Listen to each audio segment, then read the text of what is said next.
Yeah.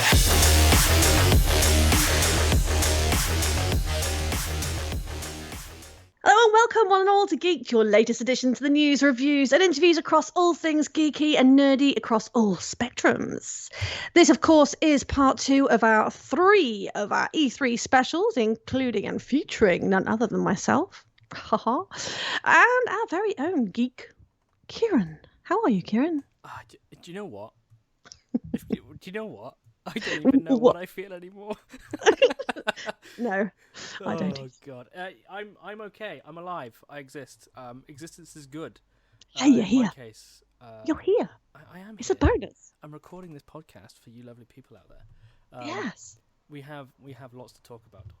We have Oh. lots to talk about. Mate, we could be here till like gone midnight at this rate, honestly. Oh, The well. amount of stuff and notes that I've made today, I'm not joking. It's been like 4 or 5 hours of labour while simultaneously having a child wrapped around my neck. Well, you A, decided to have a child, and B, we decided to cover E3, so whose fault hey, is it's that? the future of gaming, you know? I'm producing the future gamers. It's all good. Well, let's not be dear. here until midnight, because I do actually have work in the morning. Well, we actually have lives beyond this, believe it or not, you know. Yes. And Kieran actually has friends beyond this as well. Oh, which, do you I know. now? As you like to allude to, I do not. Oh shit, I said that out. I'm like, oh dear. It's bad. Oh dear. Right, well, obviously E3's been interesting. Different. Not quite what I expected. I think I was expecting a little bit more, but then I suppose under the current circumstances. Yeah, given the fact that the world is basically still in turmoil right now, because hey, thanks Nurgle.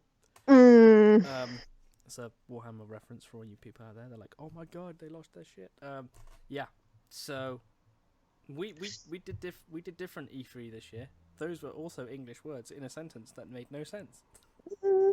Not well, it depends, I suppose.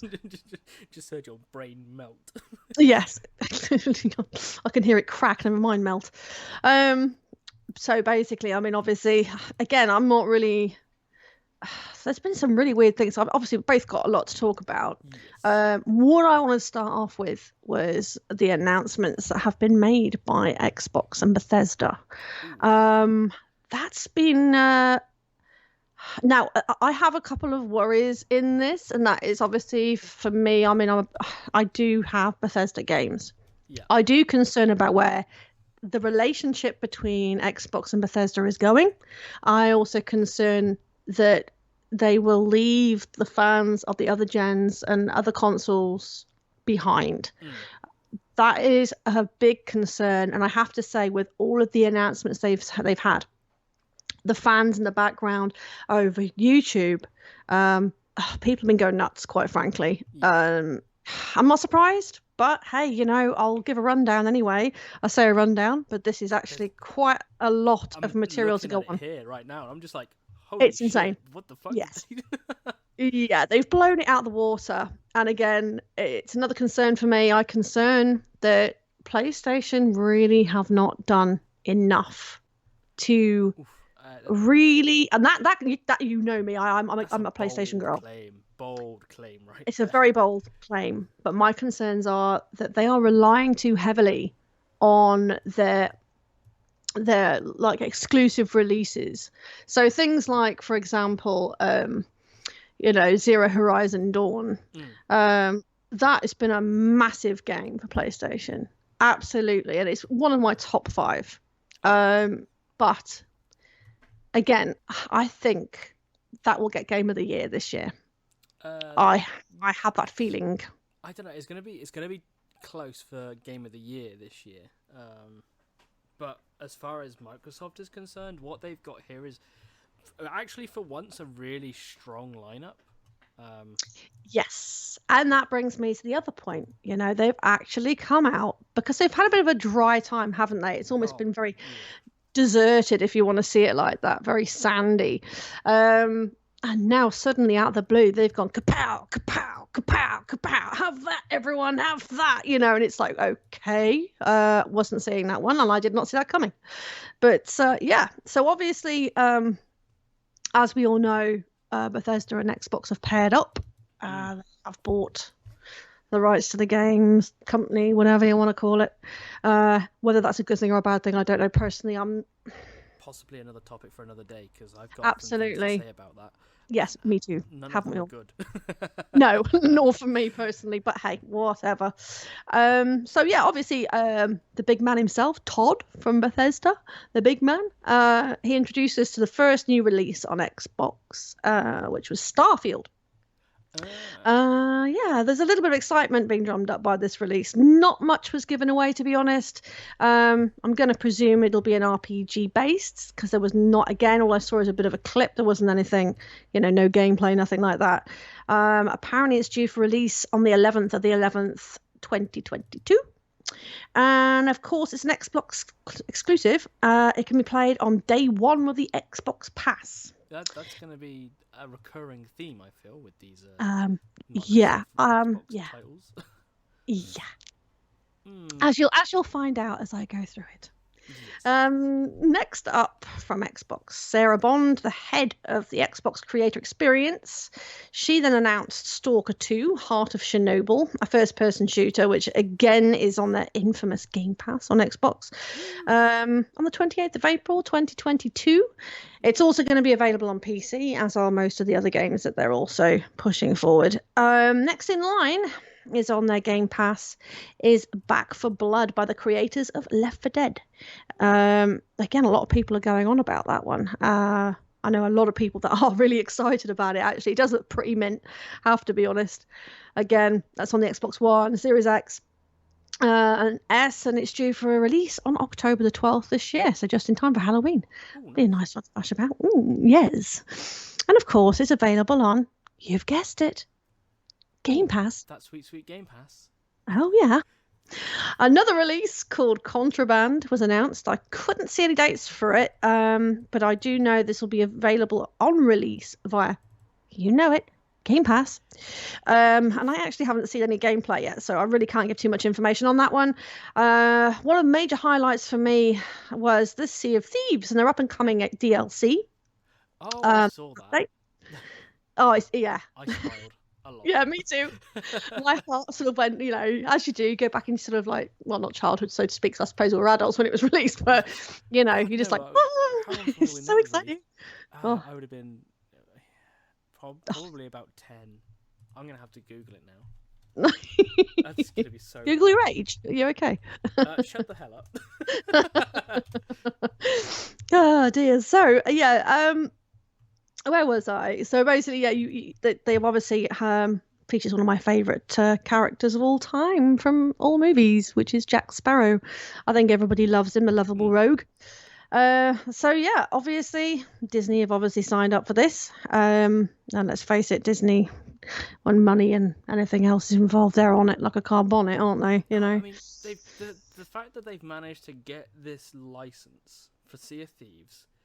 And I'm assuming they've got Johnny Depp to voice him, even though... I couldn't work out if it was him or not. I don't think it is, Very, very good if it isn't. It's not too bad. I'm saying that, and I'll find out it is Johnny Depp, and I'll be like, oh. Yeah. He's a bad version of himself. Okay. Side note, the first Pirates of the Caribbean film was in 2003. I was 11. Wow. I was 11. Oh, wow. I didn't realise it was that old. Oh my God. I say that old. It isn't old, but it's old enough. Oh my God, to make me feel a bit... good grief. But yes, honestly, if I could, I would probably get Sea of Thieves on my PC purely to play this. It does look great. I've got to be honest. And Sea of Thieves actually is something that I've kind of looked at and I wouldn't mind having a go on that. But obviously, me being a PlayStation player primarily, I don't own an Xbox yet. But I say yet because after what I've seen today, like I say, I don't know. I don't know. Could be close. Yeah. But yeah, that's obviously a free update, which is good. Free is good. Like free. We like them. Yes, a lot. That's up for grabs on June the 22nd. So it's just around the corner. Yes, again, available on, you guessed it, Game Pass. Gotta love the Game Pass. Or not. Gotta love Game Pass. Also available on Game Pass is Dragon Yakuza, Oh, like a dragon. like a dragon. Yeah. Yeah, she's already available apparently. So there you go. Okay, fair enough. So there you have it. Another one which they announced, which again I know that there's a few friends of mine that are into their shoot 'em ups, if you want to call them that. Battlefield 2042. Now, I, for one, am very excited for this. No, I thought you might.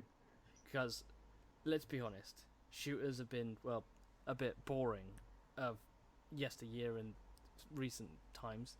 No, I'm not an avid COD player anymore. I don't play Call of Duty as heavily as I once did. I'm still pretty handy, you know. I get in, I kick ass. I get all the little kids that play a little bit ragey. But Battlefield. Let's face it, that's the reason why adults play it now. Oh yeah, they did. You get the like Fortnite players come on and they're just like, "Oh, I fucked your mum." That's like, oh my god, little squealers. And they get what they deserve. But Battlefield 2042, it got me all sorts of excited for the possibility of a shooter without battle royale. Never. And hold your fucking horses. It's going to be like 128 players a server. That's 64 players per team. Wow. They did release a bunch of new stuff as well on this. I believe, from what I gleaned from a mate of mine that I work with, he's following this with keen eyes. And they've got like their objective game modes. Yeah. They are literally like small maps on a larger map. So you run to the area, the whole objective is a map, and then you fight it out to see which one obviously wins the objective. I don't know how they're going to do it, but like that's insane. These maps are going to be enormous. Well, the thing is, I think something needs to alter with these shooter games, because this is what put me off them, if I'm honest. Once I played one, I played another one, and another one, another one. I was like, at one point. Yeah, I don't know. But I think once you've played one or two or three, you kind of, I don't know. There's just certain ones that have their lovely storylines and stuff like that, and they're well written and well produced, you know. But then I think people are relying a lot on this kind of multiplayer modes and stuff like that now. That seems to be a massive thing and a massive selling point for a lot of people now. I think but the point being with Battlefield, and it's always, well, it transitioned from being having a campaign to not having a campaign and being multiplayer only. And while I don't agree with the transition, I absolutely adored the Bad Company series of games that they released all those years ago. Before Battlefield 3 or Battlefield 4, one of the two. I love that. Those campaigns were hilariously good fun. And then they just sort of dropped it. And obviously Activision and the guys at Call of Duty, they were like, no, we're keeping the campaigns. We don't talk about some of the campaigns because some of the campaigns were fucking ass. But I only buy a Call of Duty game to play the campaign. That's just, it's always been that way for me. And then I sort of like the multiplayer side is like I'll just go and kill some people because I feel like killing people. Whereas Battlefield is one of those games that there'll be sides for both. And I understand why people from the Battlefield side say, oh, well, COD is shit because it doesn't have proper physics. And then the COD people are throwing shade back saying, well, actually, I don't know what they're going to throw at them. But it's unfounded. Just play the goddamn game and enjoy it. You'll always get people that favour certain games over others. And that's fine. That's what games are for. You know, everyone's different. Everyone has a unique skill. Everybody has abilities in different games that they're able to pursue.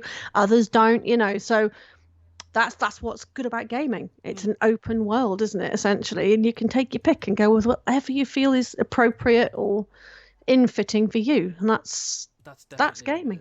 That's definitely also part of the liberty they've taken with the latest Battlefield.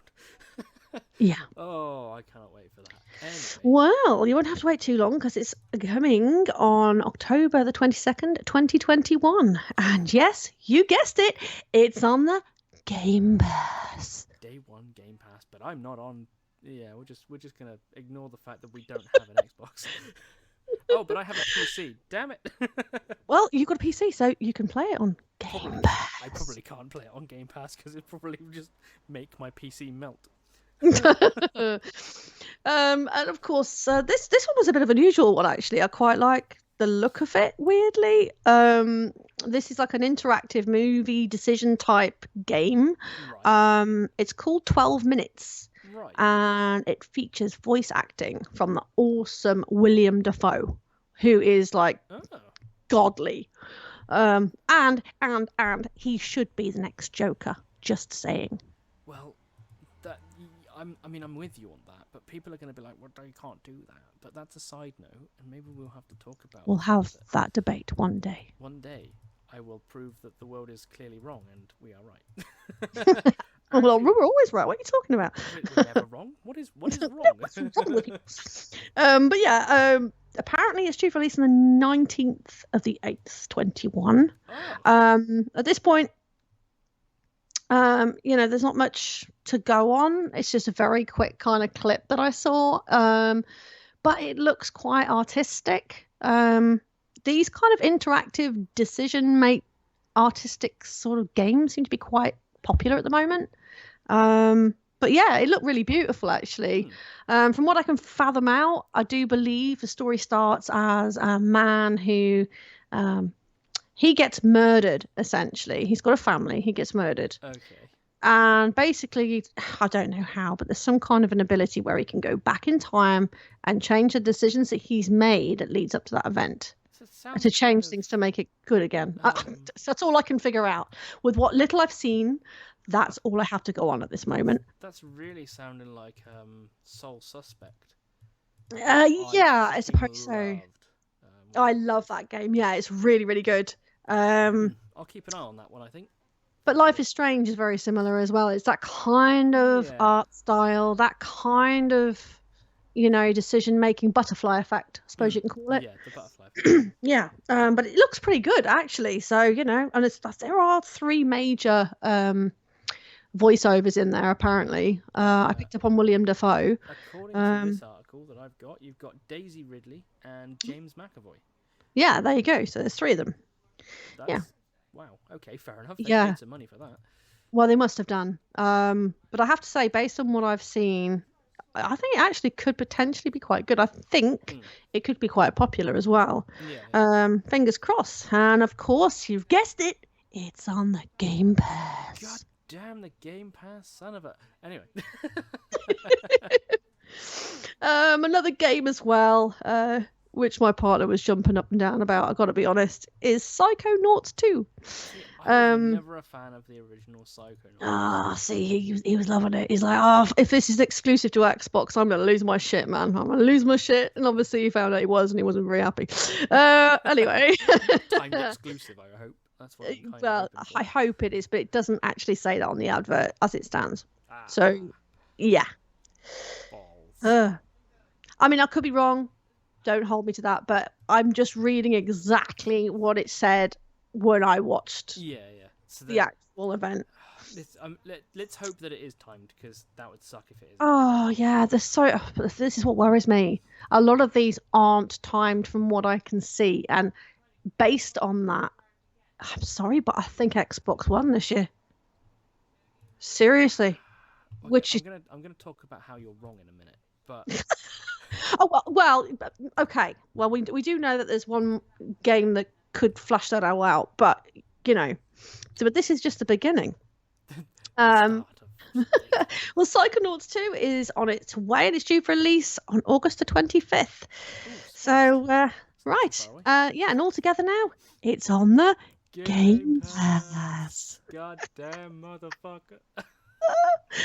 Right, so then I suppose after that, what happened then? We had Pete Hines, who's the SVP Global Marketing and Communications from Bethesda Softworks. He then announced that they are bringing a total of 30 games made by Bethesda to, guess what? Game Pass. So they're going through their back catalogue and going, here. Have them all. Yeah. We don't want them anymore. Take them away. We're done. They're all glitchy. No, that's not not true. Fix them. They are your problem now. Yeah, they're not your house anymore. Yeah. But apparently they're also upgrading Doom Eternal for the next gen on the 29th of June. Nice. Obviously, they also mentioned that obviously it's Skyrim's 10th anniversary. Oh, great. So there'll be some exclusive artwork being put up on the website, apparently. Are we getting a 10th anniversary fucking version of the game that includes everything we've already got? Yeah, that isn't broken. Oh dear. Oh, let's hope. It also appears that they're releasing another update for Fallout 76 as well, called Steel Rain, which will be available on the 7th of July. And a secondary DLC update called Expeditions: The Pit, which is due for release in 2022. And again, that's all available on Game Pass. So I wonder how well that will break the game that's already broken. Okay, fair enough. This could be fun. Well, fun for those that want to play it on Xbox anyway, at the very least, or even PC. Next up is Elder Scrolls Online. Obviously they had an update recently with Blackwood, which I didn't buy, which is rare for me because I've bought every single DLC to date, and I refuse to pay the price for a DLC that they're charging at the moment. So it didn't make sense. It's gonna have to wait. But the thing is a console enhanced version. What does that fucking mean? Bethesda. It's just, yeah, I really don't get it. But apparently they're upgrading for PlayStation 5 was actually released this week, I do believe, and apparently it hasn't gone without its problems. A lot of people have given up downloading it, and they're now ordering the discs offline because they've had nothing but issues. I've seen quite a few complaints actually of people trying to download it, and it's not gone down very well. Figures. Yeah, Bethesda. Which is again another reason why I prefer discs over downloads at the end of the day. That's just me personally, but you know. So I don't know what the future holds for ESO now, as it seems that they're sort of trying to turn on their backs on the PlayStation fans from what I can gather. I don't know, it's just making me think now, you know. It makes me feel like pulling my sub as well off what I already have, because all I'm doing is propping them up with their next gen and putting it on somebody else's platform. And then are they just going to turn their backs on us? You know, Elder Scrolls 6 is going to be released on the bloody Xbox with their bloody Game Pass. I tell you, it's making me seethe. I'm so angry about it. It's just the one thing that I understand as well is that Game Pass. So I hate Game Pass. I know people that love it. It gives you access to fucking thousands of games that you could never play in your entire lifetime. However, they are saying that they're trying to bring it to like TVs via a streamer service, depending on your manufacturer of TV. They're apparently designing a tiny little streaming stick that enables you to access the Game Pass and stream games. And they're trying to bring it to PC as well, so that, you know, if you don't already own the games, you can stream the games. So Game Pass is one of those things that if you have an Xbox, you've probably got anyway, because you want to be that guy that's like, oh, well, I got Game Pass and I can play this on day one. Fucking good for you. Nobody cares. Yeah, I mean, I kind of get that. Personally, though, after looking at the amount of games there is, the amount of RPGs that they're buying into, most of which are some of my favourite titles, it's making me feel like I kind of want to get an Xbox now. I never wanted to before, but I do now.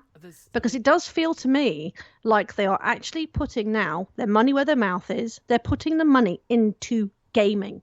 PlayStation just aren't doing anything but updates. And again, I will come to that at the end of the show, because obviously I will draw a line under what PlayStation have announced off their state of play, because obviously they're no longer anything to do with E3.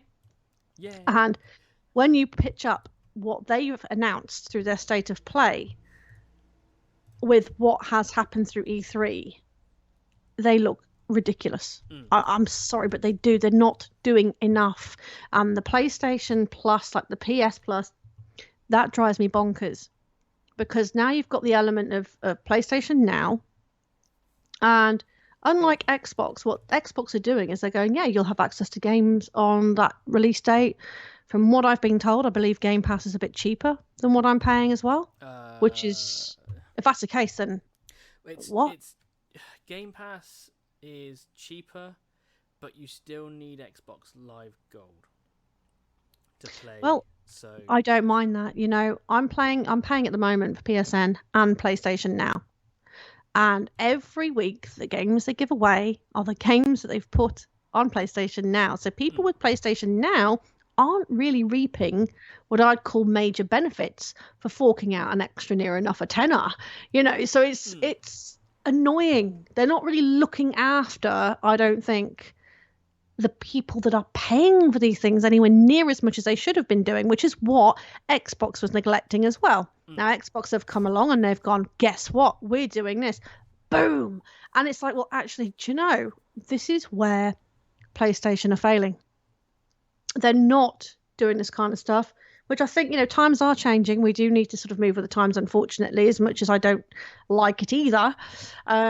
I don't like streaming games. I don't like downloading games. If I'm honest, I'm all about collecting things. I'm a hoarder by nature. So, yes. So for me, having solids, are great because I can just sit there. You can look at them, you can touch them, and you can smell them if that's what you want to do. Do you know what I mean? If you're into that kind of thing. Some people just like that feeling of having that. I've earned that. That's mine. It's property. It's an actual item. It's a unanimous object, and I like it. But when you download things offline, things can go horribly wrong, and I've had that happen before.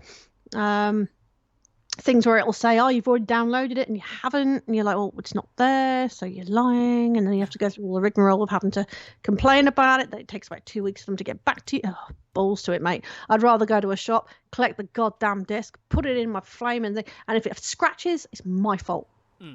That's it. My responsibility. I need to go and repair or repay that, So there are good sides and bad sides to everything. But I do feel that what they're offering their fans now is far better than what PlayStation are offering theirs. And that's how it's going down. And again, a lot of people, I've seen it month by month on PlayStation pages, where the PlayStation fans and subscribers are going nuts. Because they're like, well, every month now for the last 3-4 months, everything you've released on PSN that you've given away for free, you've already given us on PlayStation Now.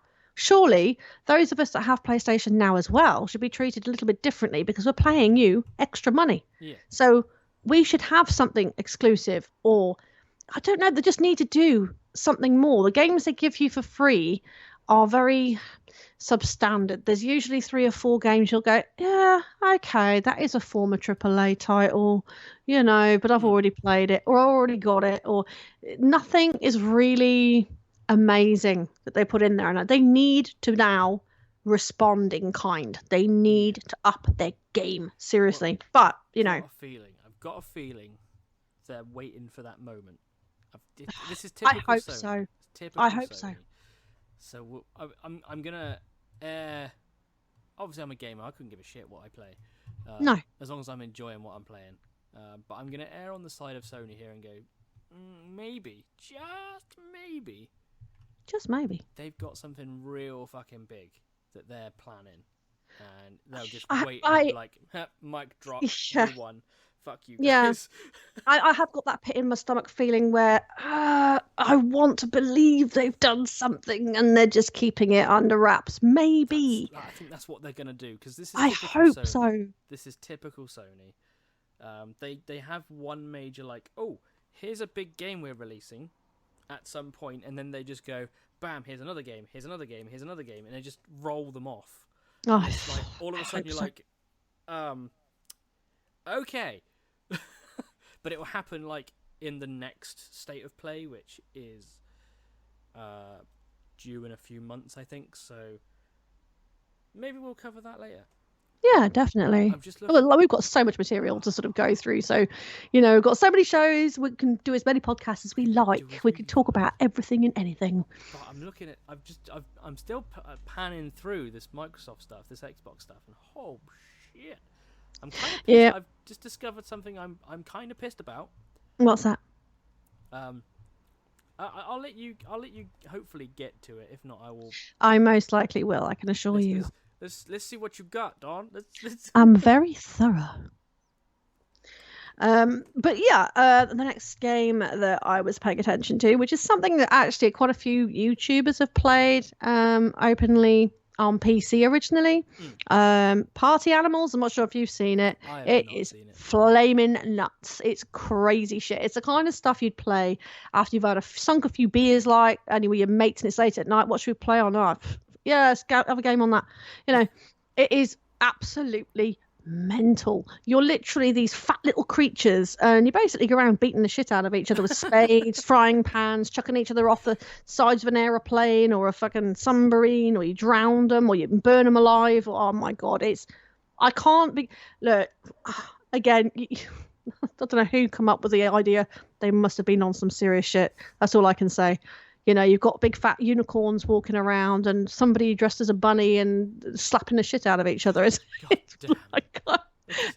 definitely going to be a game that you only play when you're drunk. You don't ever play that when you're sober. No, and this is the thing with those kinds of games, you know, like I say, I think it kind of had a major fad on YouTube for a long time. Yeah. It's very similar to another game that's very similar with that kind of mechanic. Gang Beasts, that was another one that was very similar. It's quite cheap as well. Again, it's that whole kind of it's like a gravitational mechanic weird thing going on. I can't really call them now, but yeah, it's just a bit sloppy and it looks all heavy and it's just awesome. Actually, it's a laugh. That's all I can say. I can imagine it being something that you play as a one-off on a drunken night. But it isn't something I think you could play every day. And that's the thing with these kinds of games. They're kind of fads, I feel.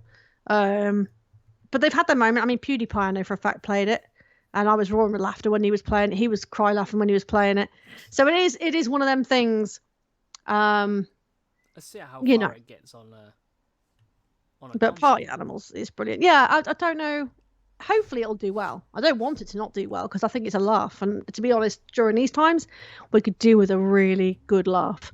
And it just looks so random, and I love randomness. So it's definitely something that I'd like to see, or even play on one day. But yeah, so obviously that's again on Xbox. It's arriving in 2022, and of course it's available on the Game Pass. Oh, like everything else isn't available on the goddamn motherfucking Game Pass. Now there's another game that again has upset my fiance. Hades, which is out on PlayStation, isn't it? Hades is out on August 13th, 2021. It's like a roguelike game, basically. Roguelike. Yeah. Which seem to be, again, these roguelikes are all over the board at the moment on E3. Everybody seems to be into them now. So, Hades, on the side note, Hades is also launching on PS4 and 5 on the same day, so it's not going to be an Xbox exclusive. Oh, good. See, they didn't put that at the end of their advert. They probably got some exclusivity deal that they'll get like certain content or some shit from. Yeah, it sounds like it then. But there's more artistic games as well. Again, there's another unique art style game called Somerville, which is up for grabs on Game Pass in 2022.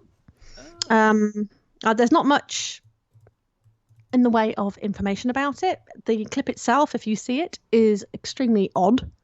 Because I was like, what are they advertising? It just didn't sink in for me. I mean, I could be wrong, but it didn't sink in with me. So God knows what that's about. And of course, let us not forget about one of Xbox's most well-known releases, Halo Infinite.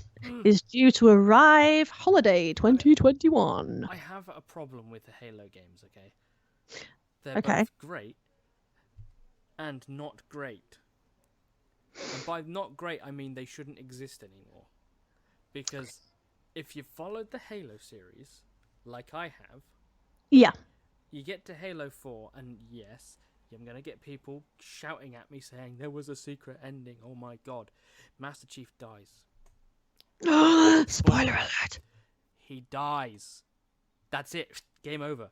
Although if you get the secret ending, he managed to survive some nuclear blast. I can't even remember how Halo 4 ended. Either way, if you get the secret ending, he survived, which is how they've managed to now make a bunch more games. And I didn't hate Halo 5, okay? I actually quite enjoyed Halo 5. Kind of pissed that I bought, sold, went through 5 Xboxes only to find out I had literally like 10 minutes left of the game to play. Was quite annoyed. However, just stop making Halo games, please. Just stop. I mean, Infinite looked amazing. Not gonna lie, it looked fucking awesome. Yeah, it looks pretty awesome. I've got to be honest. It's like, stop now. You've milked it. just stop. Yeah, there are just certain franchises, I'm afraid, I think they'll keep on because it has got a huge following and there's a lot of love out there, especially from the, I don't know whether you can call them retro gamers now, can you? I don't know. I don't even think they count as retro gamers at this point. They're just fanboys. Fanboys. Okay, we'll stick with that. But yeah, so another roguelike RPG which was shown was Diablo 2, which I know a lot of people that are into these games are looking forward to. Getting a remaster of a remaster that's a remaster that's definitely not a remaster of that remaster that just got remastered. Cool! Sorry, I lost interest in Diablo years ago and never really reignited the spark. I mean, I know people that love them, and that's fair. Oh, there is plenty of people that love them. Again, my fiance's been pretty gutted by it because from what we can make out, it is an exclusive to Xbox. I certainly hope that isn't the case. As I say, I've just seen what they've put, and that's as far as I'm gone. So I don't know any more about that, which is... it only appears on Xbox at this stage from what we can see, and the release date is 23rd of the 9th, 2021. And yes, that's right, people, it's on Game Pass. Oh my. Another game that takes my interest as well, which I'd love to play. I'm yet to play the first one, actually. I've heard good things about it, and I've picked it up several times, and I'm in the shop, and I'm kind of like, do I get this or do I get this? And it's been really difficult for me to make that decision. But in the end, I usually walk away and I don't buy the game that I'm about to talk about, and I kind of wish I had now. But yeah, there's a game called A Plague Tale. Right. They have just done a sequel, and it's called A Plague Tale Requiem.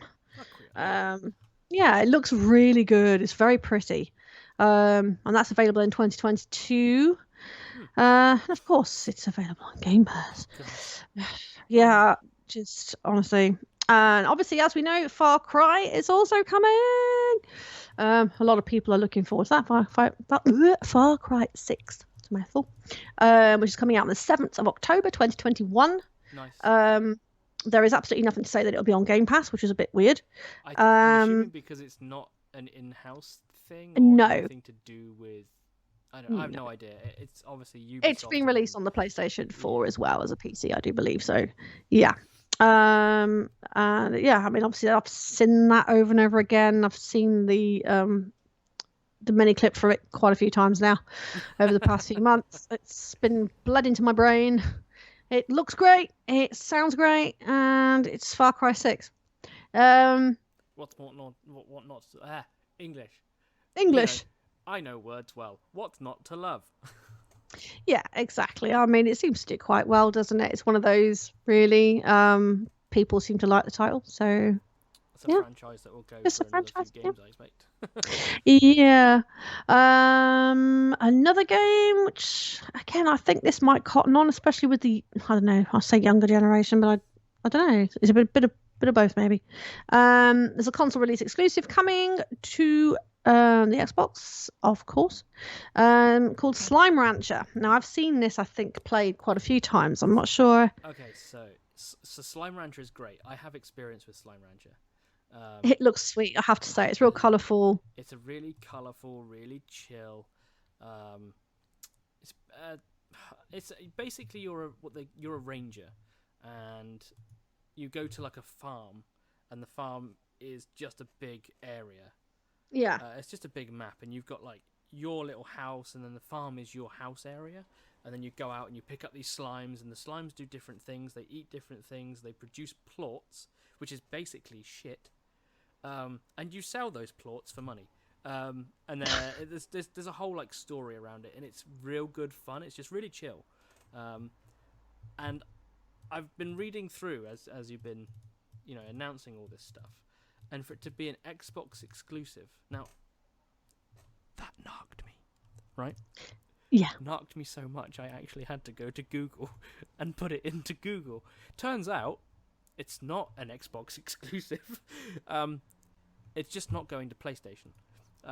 So it is going to PC as well. So just in case you're wondering, Yeah, I think it's going to Windows or something. It's going to be available for Windows 10 operating I've systems. got it on Epic. The Epic store version popped up as one of the search results.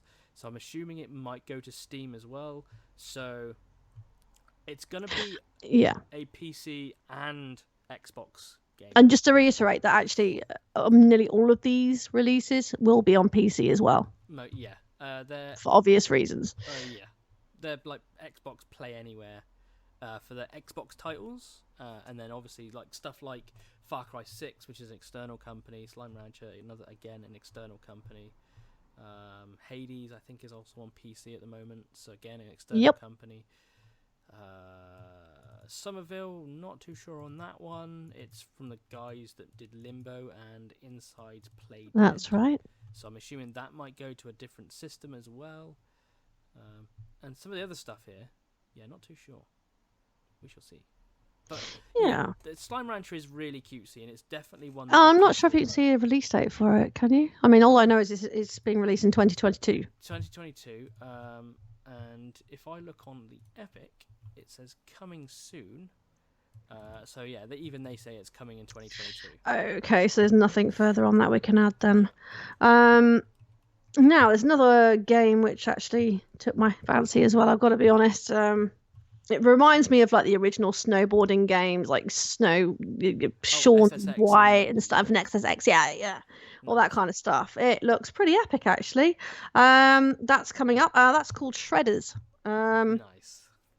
It looks, like I say, it looks more like the old games that we're used to, where we used to have the wicked soundtracks on and stuff like that, Static X and stuff like that. And it sounds pretty awesome. It looks really good too.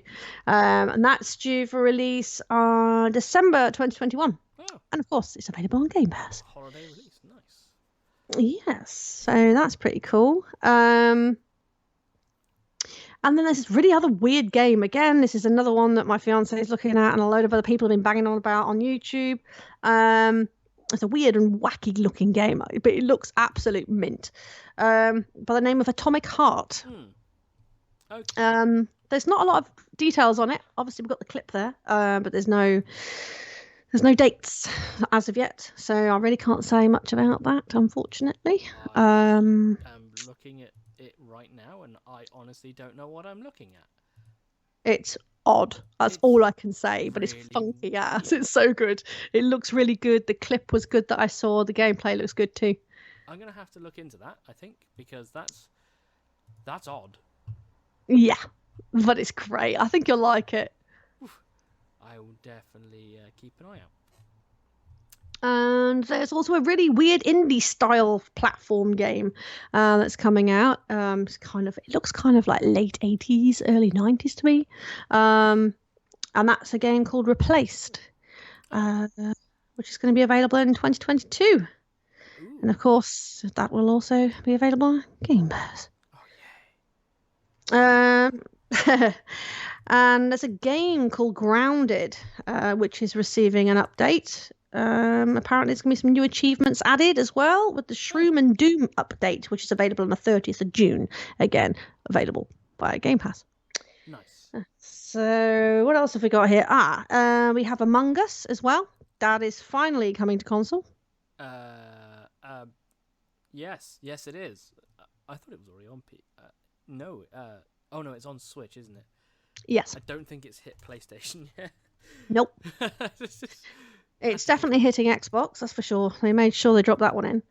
But again, there's not much detail on that. They just sort of give a bit of gameplay. Didn't really say anything about dates. I think teasing, from what I understand, huge lobbies. So 15-player upwards lobbies. So you can basically shout at 14 other players that you may or may not know and tell them how much of a fucking lying bastard they are. And then find out that actually they voted against you and kicked you out. God damn it, Among Us, you... God damn. I have trust issues because of that game. That's why I can't play it. I just think everyone's flaming Oh lying my anyway. God, it's great. It's great fun. If you haven't played Among Us, and you have even like just like 4 other people to play it with, I generally play with friends because friends is great. Yeah, it's good fun. It really is. We'll have to do that as a stream one night or something. I can definitely get people in, and it's free Once on it's your mobile. released on PlayStation. And you can play it on your mobile phone for free. Oh, okay. And yeah, I did not know this. it's also like really easy to run. So it's like ridiculously cheap on PC, like a $5, if that. Oh wow. Like Okay. £4. So it's one of those really stupidly affordable games to play, and it's cross-platform. So PC players can play with mobile players if they want to. I'm hoping they do that that's with great. console players as well. Oh, that's brilliant. And there's another one that's again, I'm not sure if you'll like this one. I think you might. I mean, if you're into like your Genshin Impacts and your Final Fantasies and anything like that, then this may well tickle your fancy. It's called the Eluden Chronicles Rising. It's coming to Xbox in 2022, and they've also got the Eluden Chronicles 100 Heroes, which is also coming to Xbox in 2023. So yeah, like if you like your Genshin Impacts, that kind of thing, then yeah. JRPG style.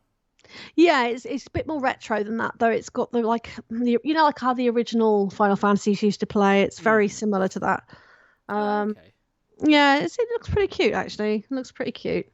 And again, that'll be available on Game Pass. Oh God. God damn. How many times? And then we've got a futuristic shoot 'em up again. This is also in old school isometric style. Again, it seems to be an ongoing thing, like the roguelike isometric games. The game's called The Ascent, and that's coming on July 29th. That looked pretty cool, actually, I've got to be honest. And then they announced a historical game, Age of Empires. Yeah. Again, it's a lot like those like Civilization games and stuff. Yeah. It's been a while since I've heard of Age of Empires. Yeah. Jesus. Well, this is coming out on October the 28th. Wow. Yeah. I mean, it's not my bag, but yeah, each to their own. But yeah, I've got to say, I've got to give a special mention to a certain game because their clip, their video, their cinematic was absolutely awesome, and it was bloody hilarious. Right. They literally took the piss out of themselves, out of the entirety of the gaming industry, all the way through. They ripped the shit out of everything, and I was absolutely roaring. It made my day, I've got to be honest. It's absolutely brilliant. And that was Outer Worlds 2. Oh yeah, I've seen the trailer for that. I was pissing myself. It's so good. Hilarious. It's so good. My God. It looks so good. It's so dry and witty. To be honest, can just take themselves and go. We're just gonna make something that basically takes the piss out of everybody. And everyone. Just because. Fuck off, man. At the end of the day, it's true though. Everything they came out with, we were like, yep. I was agreeing with everything. It was really good. Apparently that's going to be on Xbox soon. There is actually a release date from what I can gather at this stage. But they have stated and noted that it will also be available on Game Pass. Oh my days. That sweet thing we call Game Pass. What a novelty. And again, there's something else that needs to be announced as well. Again, it's not for everybody, and I know it's might not necessarily be popular with us or many people that we might know, but hey, there's someone out there that likes it. Microsoft's Flight Simulator, which will be available on the 27th of July 2021. Oh, okay. You know, it looks pretty. I mean, I don't drive planes, fly planes. You're not supposed to drive planes, are you? You're supposed to fly them. You fly them, Dawn. Come on. See, I know fuck all about planes. How to win at words. Yeah, use the wrong ones when you need the right one. Yep. But no, that's really bizarre to see that go to Xbox, because even like some really like expensive high-end PCs can't run it, like at full spec. They can't run Look, it in it's like ultra detail. Microsoft's baby, I guess. They're just sticking it on there because they made it. I'm That's gonna try it. and figure that out. Yeah. They've had to have dumbed that down visually, or to a degree. I know that a few of our friends have been looking forward to this next release. Alistair. Forza Horizon 5. Oh, the hype is real. You don't even understand. Yes, he's just been going on about it all the time. It's gonna be so fucking good. As soon as he comes in the party, do you know what I mean? Forza that. Have you seen the latest Forza? Oh my god, it's amazing. Have you seen it? It's all right, Ali. Trailer. I was like, clean up on aisle 1, 2, 3, and the rest of the. Just clean up, please. Oh dear. Apparently, anyway, that is available on November the 9th. Just in time for Christmas there, Ali. Yep. Oh, just in time for him to not buy an Xbox. Sorry, that's really bad. Ali, I know you're going to listen to this. We love you dearly. Yeah, we love you. We love you loads. Honestly, we hope you have a laugh at that because we mean nothing by it. I'm definitely going to be probably picking that up on PC. Because I am not buying a fucking Xbox purely for one game. You can piss right off. I get that. The only game I will buy on Xbox. What else have we got here? Okay, so there's another game that I've noticed again. It's getting a little bit of traction. Again, YouTubers are touching on it. It seems to be gaining quite a bit of attention. It's called Redfall. It looks really good, actually. What it actually is, though, I don't know. Again, it was just a lot of cinematics. It looked really clever, really well done. The voice acting was pretty good. All of it kind of came together. It looked really wicked. Nice. And then it was like nice and modern, and then suddenly you got like vampires everywhere, and then they're like killing the vampires, and the vampires are killing them, but it's kind of got this really cartoony edge to it too. It's like. How can I put it? What's it like? Nope, I've lost it. But anyway, it looked really good. Fair enough. Give it a look. I mean, like I say, the actual cinematics was pretty good. It's pretty cool. But I get that feeling that it's going to be, it almost like has that similar feel to something like, I don't know, like Fortnite or something. I don't know why I'm going down that road with it because it doesn't say anything to imply that is a case. But I've got this funny feeling that it will be like a cooperative thing. I don't know.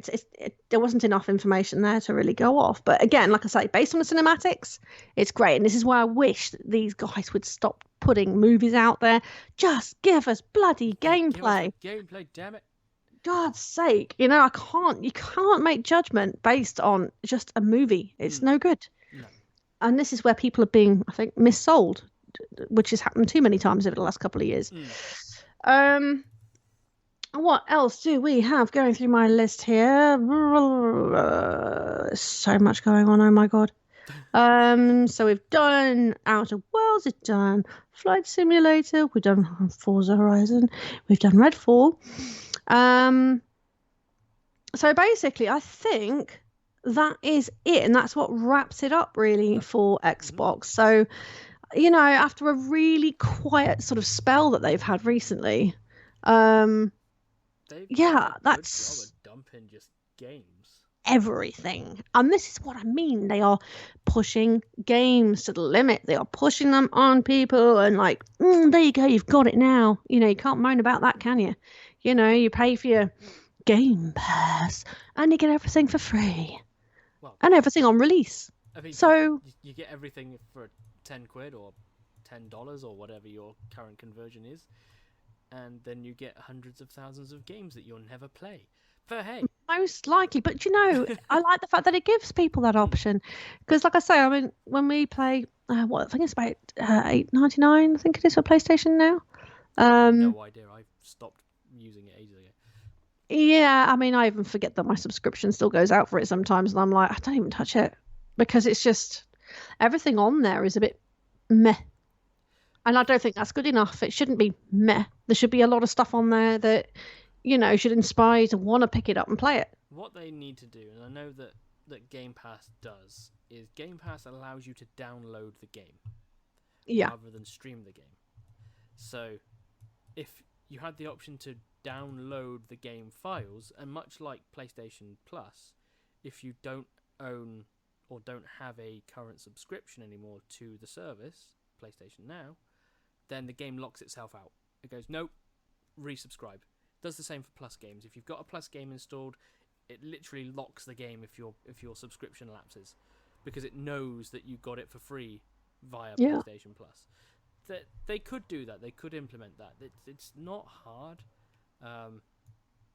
but I don't know. I think there's pros and cons to both as a service, in a way. But one of them needs to change, and I know it's not going to be Game Pass anytime soon. So no, I think really Sony PlayStation, they need to come up with something new, something more credible, something more value for money. Because as it stands, I mean, you put the price of, PlayStation Now and PS Plus together. Oh, that's... I don't even know what a year costs these days for Plus, but... It's a lot of money. It is a lot of money. Maybe? Yeah, something like that. It's like 49 something. 49.95 is it for a year? I pay mine like every 3 months because I had a problem. So... Yeah, and it's called money and not enough of it. Yeah. Typically. Yeah. Yeah, I have to pay for mine monthly because it's just like some months it isn't essential. Yeah. So... Well, you don't even need it to play the games we play, let's be honest. No. So it's all good. I mean, I mostly play Final Fantasy 14 anyway. Because that's where we'll end up. Yes, most likely afterwards. But yeah, so obviously that kind of rounds Xbox up. And I know that you have lots of information regarding Nintendo. Oof, I have things, and I'm gonna leave Nintendo to the last bit because the Nintendo, oh boy, did they ever Oh, that might be a good idea. Yes. We're gonna Square Enix? go back over what Square Enix announced in a little bit more detail because we literally flew through it. I have had a chance to go and watch some of the trailers that Square Enix of the stuff they put out. Some of it's fucking amazing. I'm not gonna lie. Square Enix don't hold back. Ooh, they have done, and they just went, here's some games, boys. So first things first is the Guardians of the Galaxy. Now, if you're a big Marvel nerd like me, I like both Marvel and DC. I'm just saying. Then you will love what they have managed to do with everyone's favourite Star-Lord, Gamora, Rocket Raccoon, Groot, and Drax. They are going to be... It's going on a adventure through space, because why wouldn't they go through space? And it's being developed by Eidos Montreal, so the same people that did the... Tomb Raider games of recent years, so I'm really excited to see where they take it. It's going to be a third-person action-adventure game, so it's going to be great. You play Star-Lord, so the main character, and we've got all the sass and snaz that we expect from the cast in the short clip that I've seen, with a 3-minute world premiere trailer. Rocket Raccoon is hilarious, as always, so definitely looking out to that. I don't think... Oh, we do have a release date. We have October the 26th, 2021 for that. So that's going to be good. We also now have some Final Fantasy. Now everyone who knows me and knows nothing about me will now know that I fucking love Final Fantasy. Final Fantasy is epic! It gives me such... No, we won't talk about that. That's we can swear, we can't talk about that. So we have a new entry into the universe of Final Fantasy called Stranger of Paradise, Final Fantasy Origin. So, excited much? Oh, it looks so good. It looks awesome. I'm there. So it's the same people that did the Ninja Gaiden games, because they worked in for the mechanics of the combat, I believe. Yeah. So apparently we were talking about this actually yesterday, and we thought that the main character looked a little bit like Core from Final Fantasy 15. Turns out that's not his name, and I've only learned this in the last 2 seconds. So you will take the role of Jack, apparently. Oh. There's alloys of Ash and Jed to defeat Chaos. So all the usual stuff from the Final Fantasy series will eventually show its face, from the monsters. Hopefully some fucking amazing music, because I know for a fact that Tetsuya Nomura has worked on a lot of the music, and I hope I said that right. Good. Oh god, I cannot wait. And you'll be able to play the jobs: Warrior, Dragoon, Black Mage, probably among others. I've seen in the trailer. I did not realise that. Did you not see it? No! In the trailer, there's Dragoon gameplay footage, basically. All I saw was that big sword, and I thought, Dark Knight. That was it. Yeah, yeah. So you're gonna have to go back and watch it. Oh my god! But that will be coming. I'm gonna cry. I have no idea what they're gonna be putting into the rest of the game. Obviously, hopefully they bring more in, so you can have like a paladin role, or we need a bigger role, and maybe a mage role that's not a black mage. But everyone knows black mage is highest DPS. Shut up. Can't change my mind. Oh my god, this is me. But the game is coming to PlayStation 5, PlayStation 4, Xbox Series, Xbox One, and PC. So I'm hyped for that. Yeah, damn right. I also had a chance to look at a title's gameplay trailer, I guess you can call that. It was a gameplay trailer, funnily enough. For Babylon's Fall. Now, okay. I'm not sure what to think of this. It looks very, very Dark Souls, to a point that it's not. I know. Get your head around that, and it makes sense. So, apparently, players will become a warrior called a Sentinel, and they will work through the Tower of Babylon. So, use abilities. It looks very bizarre. It's like I'm assuming it will be a 4-player co-op thing, because in the trailer they show 4 very distinct, very different characters with different abilities to basically dick on enemies. It looked very, very fast-paced. There was a lot going on. So I'm kind of hoping that they bring a lot of cooperative gameplay in this. It does look good. If you have a chance, definitely check it out. It's something to do with a live service. I have no idea. Or maybe it's not. I have no clue.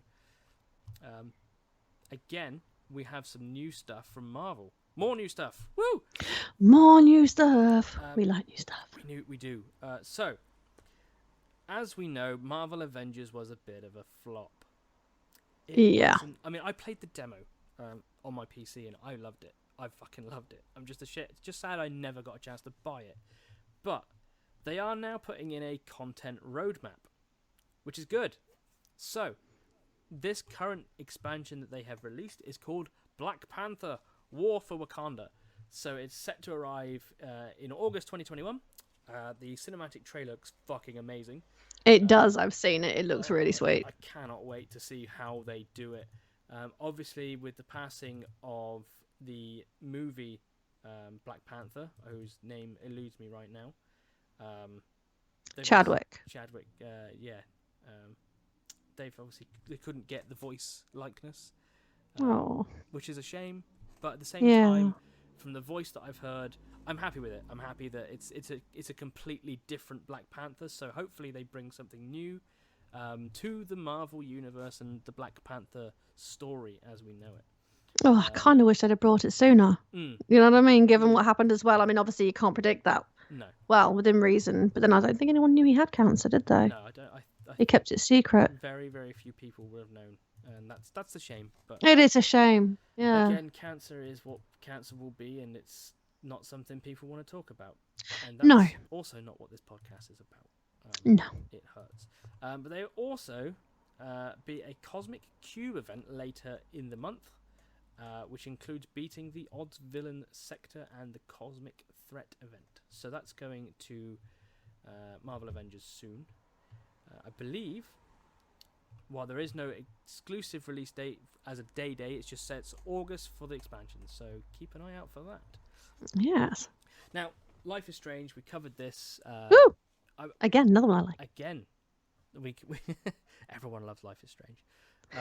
Now, I've never been one for these episodic kind of games. I'm a purist. You release a game and you release it complete. Yeah. Developers, listen. Yeah. Complete. Okay. But they are bringing in a new game. So the game is called Life is Strange: True Colors, and it's a Power and Consequences is the trailer. I haven't had a chance to look at this yet, but obviously we know that Life is Strange, you're able to like turn back time and redo things at the cost of something. I actually forget, it's been a while. But apparently they showcased Alex Chen's empathy power and how it will let you interact with the world. So empathy, that one thing that a lot of people in this world do not have. No. So it'd be interesting to see how that plays out. Again, running on what looks like an upgraded engine. So maybe they're using the remastered engine that they're putting in for the last Life is Strange games. Who knows? It doesn't say when it's being released. However, it could be that I'm not reading it right, but it's within the next year, I'd imagine. We'll set a tentative 2022 for it. Again, we've got the remastered collection. That's now got a release date, which is Life is Strange and Life is Strange 2 and Before the Storm games, to be released on the 30th of September 2021. I'm assuming that will go to PC, Xbox, and PlayStation. So they're giving the games a fresh lick of paint, and they do look good. And it's running in 60 FPS. Oh, you do not understand. I think it's really good because the game's actually a very good value for money. We've got from what I've had in the past. We've got the first two, I think, here on PS4, still sealed. I never played Before the Storm. I think I got them both free on PS Plus years ago. And meant to stream them, never did. Maybe if you guys want to see me do that, I will. Yeah, that'd be cool. We did talk about this on the last stream as well, the Final Fantasy Pixel Remaster. So, we are getting the first 6 games. So, each game will be sold individually and are set to be released soon. Well, that's kind of ass. Thanks, Square. They are going to Steam and mobile, so we will keep you updated when we know more. Yep. They do look good. I cannot wait for the first 6 games to come along. Oof. Oh, that's going to be awesome. We've also got Legend of Mana, which we did touch on last time. So yes. It's coming to PS4, Switch, and Steam. It got a new trailer, which I haven't watched. And it's due for release on June 24, which is literally just around the corner. So that's going to be amazingly good for those that like the Legend of Mana series. Now, to round off our Final Fantasy hype train here, and I'm not sure what to think about this. Okay. So, they're moving into mobile games. Now, mobile games is one of those love-hate relationships with myself and Square. So they have actually got, I think, 3 other mobile Final Fantasies. I might be wrong. It could only be 2. Might be more. They've got quite a few, haven't they? They're very like gacha style. So you go in, you get coins, and you spend those coins to get characters and items and stuff to level up. Yep. And that works. It's fine. It's a mobile game. You just want a quick hit, job done. Whereas we are getting a Final Fantasy VII, the First Soldier, coming to mobile. Nice. So they did release a 20-second, 30-second trailer, which showcases the game. It's not due out until much later. If you can hear a bike, I apologise. That's okay. You can probably hear my child in the background as well. But apparently we are also getting, alongside this Final Fantasy release, which I didn't know about, is Hitman Sniper the Shadows and Nier Reincarnation. Now, I know nothing about this. I don't know nothing about that either. I'm wondering what that is. I'm going to look that up and I'm going to report on that next time because that sounds interesting. In the Nier universe, we need more information. But yes, that rounds up Square. We've got some Final Fantasy. We've got the typical RPGs. And we've got more Life is Strange. So, how strange is that? Nice. Right. Awesome. And now to the big one. I'm going to have to take a sip of my... Are we heading to Nintendo now? Oh, are we heading to Nintendo now? And I'm going to explain to you right now why Nintendo have won, okay? How they've won. But I Go first for need it, to, and I think I know why. I first need to drink my apple juice, right? Just bear with me. You carry on. Okay, apple juice has been consumed. So, we're going to move down a list here, from the stuff I couldn't give a shit about to the stuff that really Stands shouldn't out. be released, and the stuff that then stands out. Okay, so if you're a Smash Bros fan and you absolutely adore Smash Bros, you're getting a new fighter. You're getting Kazuya from Tekken. Oh. Apparently, I had no idea. It's coming to Smash Bros Ultimate, and they join other fighters like Ryu from Street Fighter and Terry Bogard from the Fatal Fury games. Again, I'm going to be honest, I couldn't give a shit about Smash Bros. But that's because I suck at the game, so... Yeah, it's one of them, isn't it? I know people that do like it. I'm Again, all it's for a those. niche. It's a niche. There are people that do. I just ended up getting my Yeah. ass handed to me every time I played it. Yeah, I tried it. Didn't really...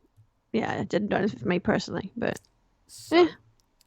we've spoken about Life is Strange. It's also coming to Switch. So that includes the remaster and True Colors. Cool. And they are coming on September 10 this year. Nice. Now, I didn't even know they were still making these games. Super Monkey Ball Banana Mania, because we need... I can't say that with a straight face. Oh, God. What? So to celebrate the Seriously? 20th anniversary of the ball spinning franchise, we're getting a new Super Monkey Ball game on October 5th. Who knew? It's going to Nintendo Who Switch. knew? We know now. So I didn't even think they were still making those. God damn. Monkey balls. God. It's just I don't think I want to in a know. ball, and you roll. Oh, it's the worst kind of puzzle game you've never played. Oh dear. We're also getting a new Mario Party game. Yay! I Hey, don't have any Didn't friends. they just shut one down or stop selling it on their store? One of the older games, I think, was... I have no idea, actually. I'm not gonna... It was Super Mario Party. It was a party one. Oh, They removed it from the store. possibly because this is Nintendo we're talking about, and they just go delete. Also, I don't get that, because that game actually was quite popular. I know at the time. I think it's still got some credibility, hasn't it? as far as party games go, if you've got friends that can sit in the same room, hey, COVID. Oh yeah. It's great fun. If you can't sit in the same room, it's not as much fun, but it's still pretty fun. But apparently, you're getting a new title. It's Superstars. Will feature 5 classic boards from the Mario Party franchise and 100 minigames. Also have online play, so you can play with friends and strangers. It comes out on October 29, and you can pre-order as of now. Another game that I had no idea they were making. Because while I keep my hands on Nintendo a little bit, they have been teasing Metroid Prime 4 for absolutely fucking ages. And they're still working on that, so we're going to push that aside for a minute. However, we did get a new announcement in the Metroid series called Metroid Dread. This is to come out on October 8th, and it goes back to its 2D roots. Oh my... The gameplay trailer looked so good. I used to love that game, gotta be honest. Definitely worth a look. If you get a chance to, look at Metroid Dread. And I can see where the dread comes from, because, oh boy, some of those enemies are spooky boys. And they are also releasing amiibos alongside. So you're getting amiibos for Samus and Emi, I think is the name. Emmy? EMMI, which is a new robot character, which I believe we see in the trailer as well. Nice. So we get some real shit now. No. Only because the screenshot looks like ass. You know, you'd expect this from a PS2 game. Oh dear. So, Cruise and Blast. I have no idea what the Cruise and franchise is. Apparently, they are arcade racing games, and Cruise and Blast is due to hit the Switch this fall. I really don't want to read the rest of whatever that's telling me. Apparently, it hit arcades and was on the Wii. Who knew? The Switch port appears to be the game that... honestly, it's a port. It's probably why it looks so bad. If you like that sort of thing, it's coming to Switch, so keep your eyes peeled for that one this fall. WarioWare, another game I thought had... Wario! So, this game spawned God knows how many memes on the internet.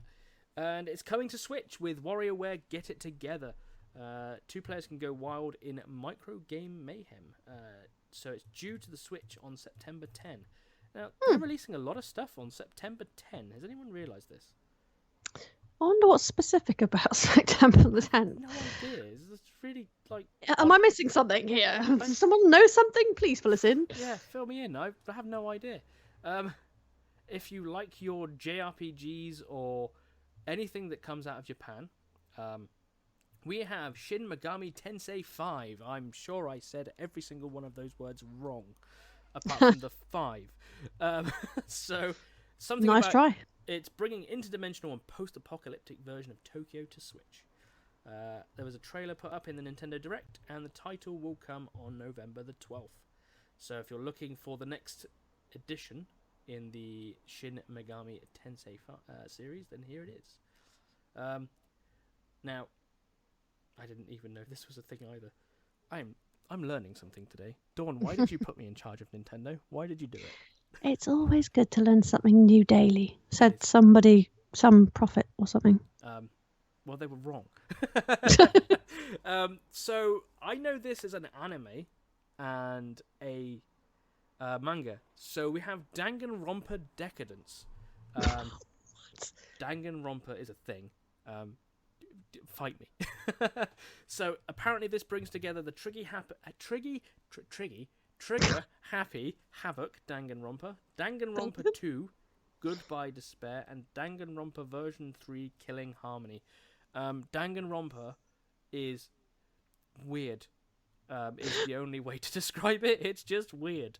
There is no release date on this. It's supposed to be this year, so if you are a fan of the Danganronpa series, you're going to want to pick that up if you haven't already thought about the other games. And Dawn now cannot think. I don't know why. When you say Dangan, I don't know why. I'm going to have to put it in the chat for you later on. It's literally... It just sounds like dangly romper, and I'm thinking, what? What? Words. What? I just don't know. It's just terrible. Who comes up with these names? Dude, seriously. I have no idea. Give your heads a wobble. Well, they're Japanese. They already did that bit. It's crazy. If you remember the Fatal Frame series, and I kind of do. Wow, I feel old. There is a new game in this ghostly photography franchise. We are getting The Maiden of Blackwater. So it's coming to Switch later this year. No release date given. The screenshot looks creepy as fuck. And I'm kind of not going to buy that. I'm sure it's going to be great. Don't blame you. Me and scary games, we don't get on. So yeah, check that out when it does make a surface. We will report on that. Now, moving on to stuff. Again, I thought they'd killed. Do you remember Advanced Wars? Advanced Wars. Or Advance Wars? Because I don't. I mean, that's the way I do. Remember? No. So we're getting 1 and 2 Reboot Camp. So they're being rebuilt from the ground up. Oh boy! Wow. Specifically for the Switch, it brings together the first 2 games in a single package. It's coming on December the 3rd with pre-orders starting now. You can pre-order that now. Oh, nice. Does look good actually for a rebuild game. I'm very surprised. Advance Wars. I'm sure that was probably on the GameCube. Maybe could have been on Game Boy. Not sure on that one.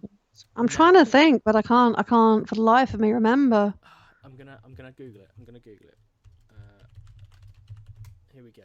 I have to remember. Advance Wars, Game Boy Advance. Oh boy, Oh wow. Yeah, I remember remembering it. That's crazy. Weird. And I also remember it being totally impossible to win at. However, that's not what I'm worried about. Now we're getting into the good stuff. Oh, nice. This is what we like. This is what we like. So, we're getting, if you've got Hyrule Warriors, you're getting a new expansion pass, The Age of Calamity, which is the first DLC for Hyrule Warriors. Age of Calamity is coming on June 18. Wow. So the update will bring Pulse of the Ancients. Will be joined by another DLC update in November. Oh, wow. So the other update in November has yet to be named. I need that in my life. I'm not going to lie. I love Hyrule Warriors on... Who does not like Zelda? Oh. There's just Zelda. It's perfect. It's perfect. It's awesome. Much to the dismay of everybody that wanted a new system announcement, possibly for a Switch Pro. We didn't get it. However, we did get some hardware in the form of Game & Watch. I'm sorry, but this is just the stupidest thing I've ever seen. No, okay, Game & Watch is... It's like a Game Boy that's not a Game Boy that you can play games on. And it's a clock. Yeah, okay. I've lost you already. So, apparently the Game & Watch Legend of Zelda system launches on the 12th of the 11th. Or is that the 11th of the 12th? Either way, it's releasing as a holiday release, and we will get the Legend of Zelda, Zelda 2, The Adventure of Link, the Legend of Zelda Link's Awakening, Vermin, Link version, and an interactive digital clock/timer. It's a cute little tiny Game Boy thing. Not sure how good it's going to be to play on, because the buttons look a little bit small, and the screen is about 2 inches big. So, is it that? Oh, look, it's a gimmick, and we all know that gimmicks always sell in the end. It's going to be an interesting one. So, it's to celebrate the 35th anniversary of The Legend of Zelda.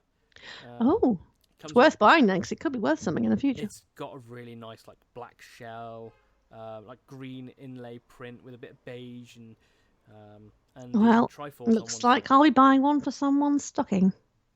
Yes, I think somebody would really like that. Absolutely. Oh, apparently the clock is playable, so you can play Zelda while you have a clock in the background. Who knew? Either way, you can pick That's this awesome. You can pick it up on November 12th. So it's an American date because 12th of the 11th makes no fucking sense. And the big boy, the biggest of boys, and the reason, right here, right now, Dawn. Yes. Why Nintendo won E3. And I watched the trailer. You don't know how hype I am. I could pick up this microphone and shake the shit out of it, but I'm not going to do that. I am literally pressing my face up against the microphone. Awkward breathing. I apologize. Legend of Zelda: The Breath of the Wild is getting a sequel. Do you know what this means? Oh my. Do you know what this means? I get to spend hours and hours and hours and hours and hours in Hyrule going, the fuck just happened?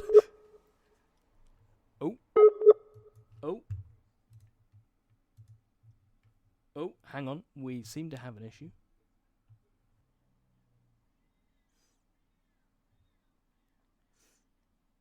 Unpause the recording and we're still going. Right.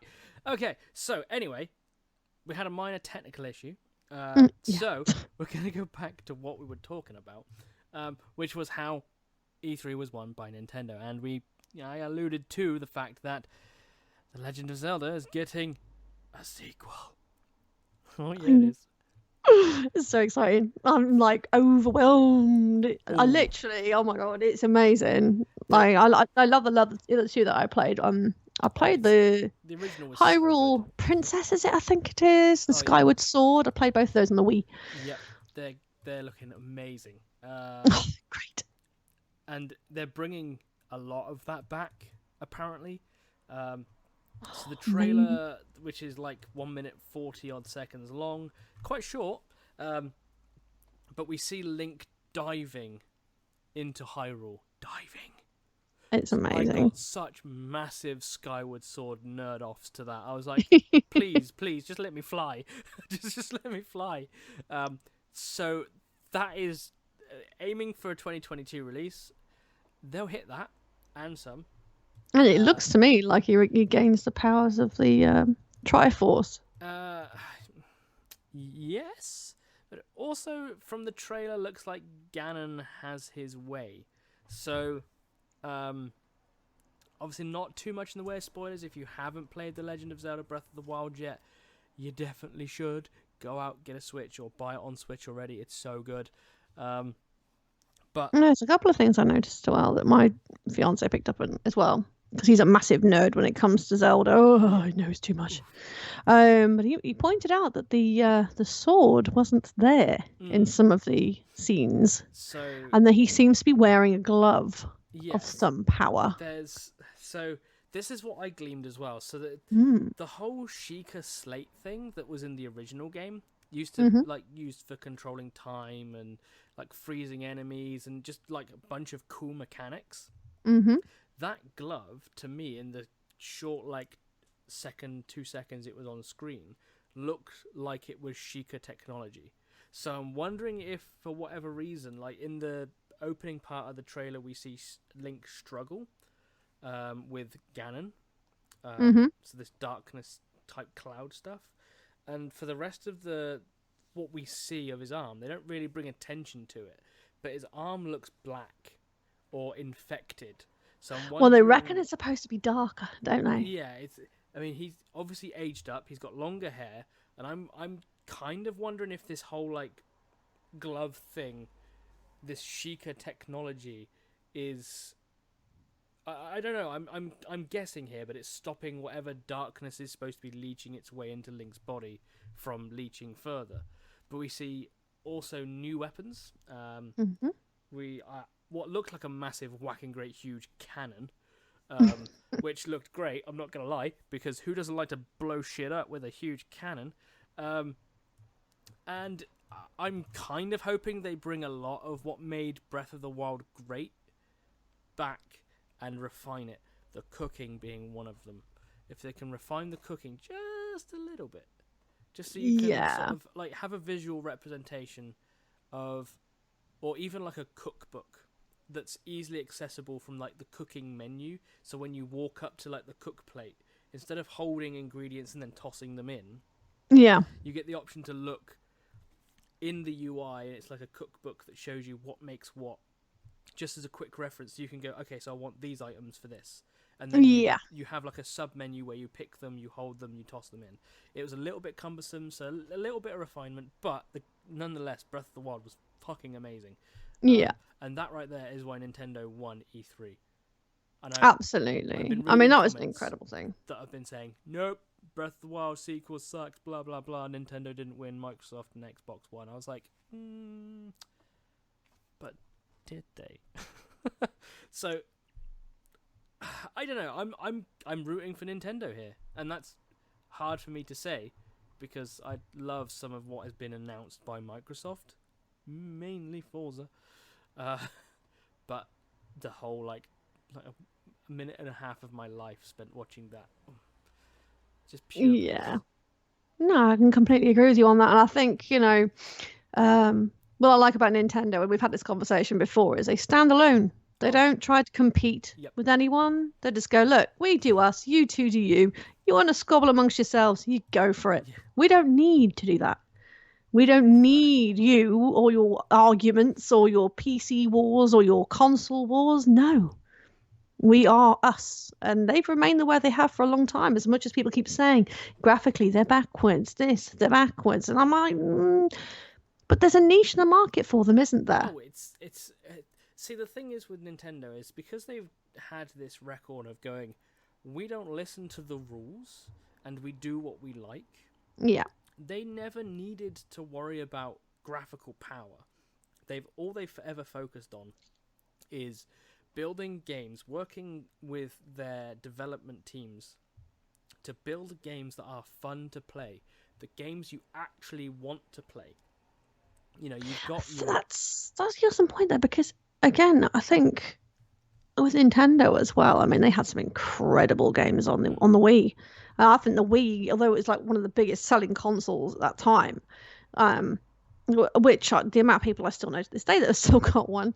This is incredible. And again, I don't know, I just kind of feel like PCs as well, not always, but as well at times, but mainly PlayStation and Xbox have gotten caught up in this war of whose is faster, whose is better?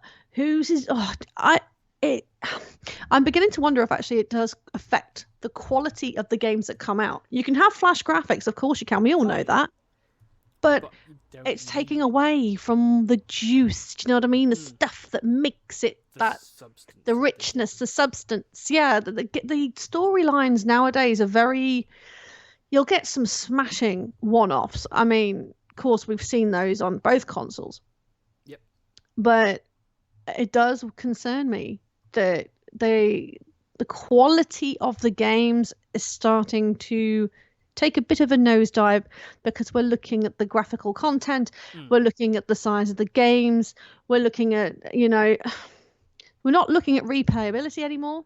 We're not looking at storylines as much anymore, I don't think. Although, okay, people out there will argue with me and say, well, no, you do have Naughty Dog who've been writing some amazing games, such as The Last of Us. And yeah, again, I agree with you on that. And the graphical content is also there. So those are specific games that are one-offs in my eyes. Yeah. And like Zero Horizon Dawn, again, that is, for me, a graphically pleasing and a one-off when it comes to clever writing. Which is, let's face it, this is what Final Fantasy is good at as well. They always write some sublime characters. The production's always phenomenal. They go above and beyond anything to produce something that is just more than just out of this world. It's uncomparable. There is nothing like Final Fantasy out there. Nope. So, these are special one-offs.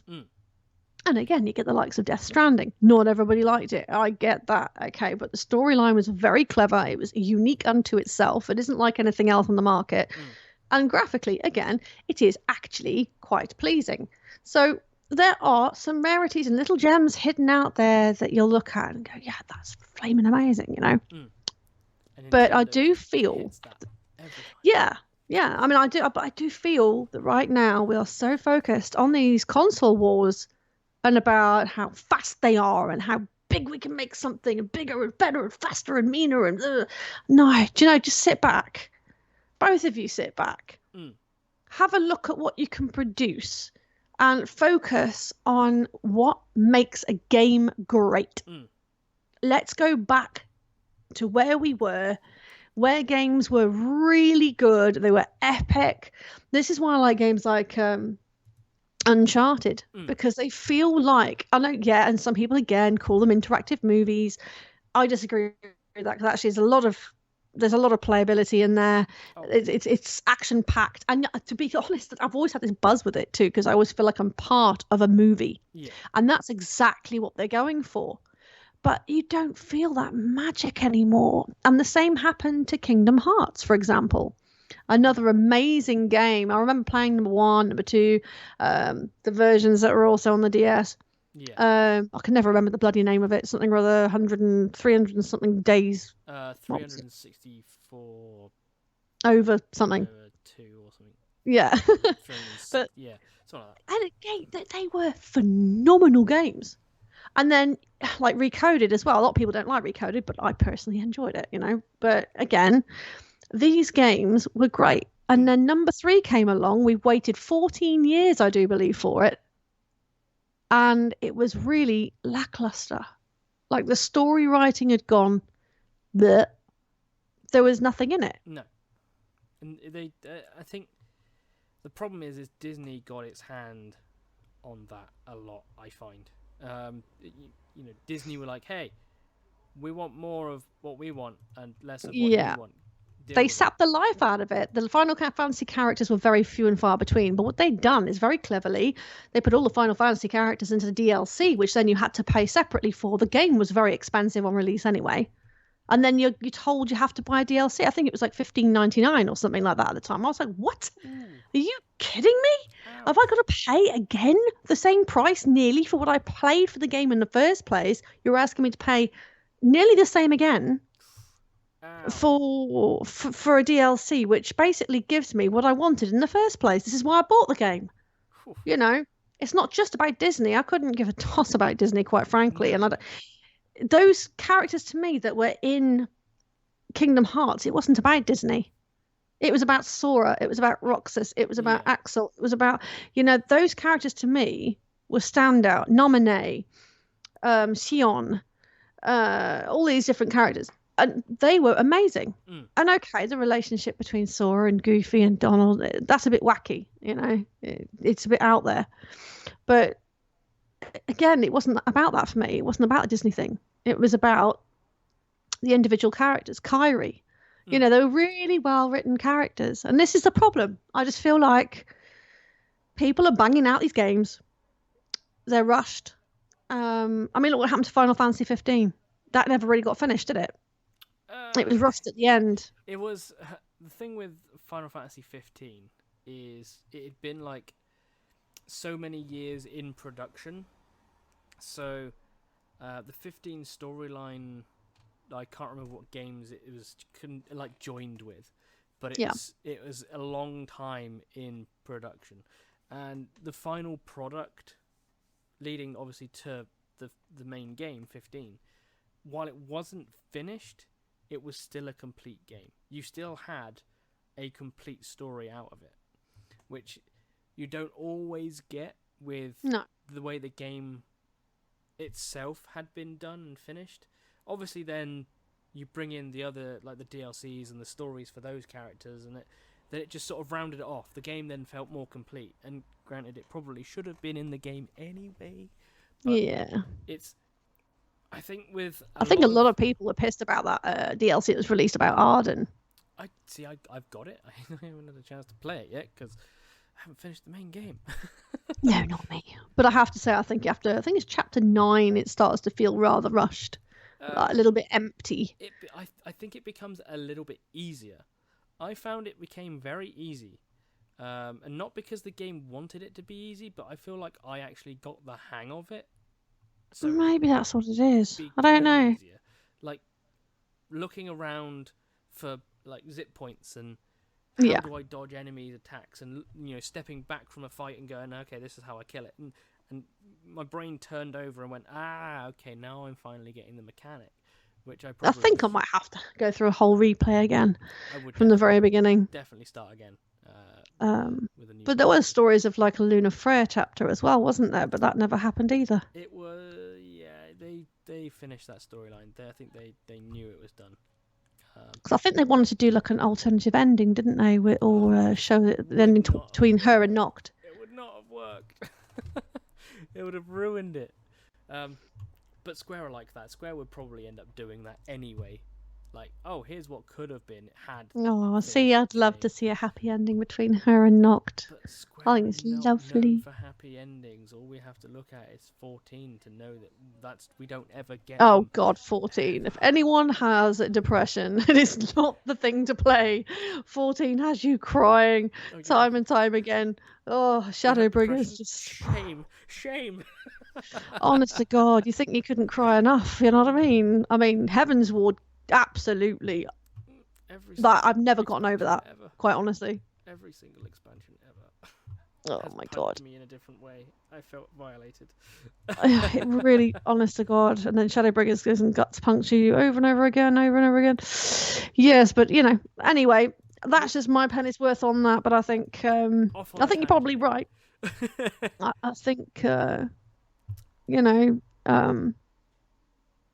Zelda is definitely up there when it comes to the sort of big surprises, the big moments in E3. Because I think E3 was a bit lackluster this year. I don't know. Very, very. I mean, from what I saw, the trailers I've seen, the bits I caught up on, it felt like I was being sold rather than actually going, I quite want to buy that, just by like watching the gameplay or watching the trailer. They were just sort of like forcing it. You will buy our product. You have to buy our product because COVID, and you should have loads of money. And that's not how that works. Get out.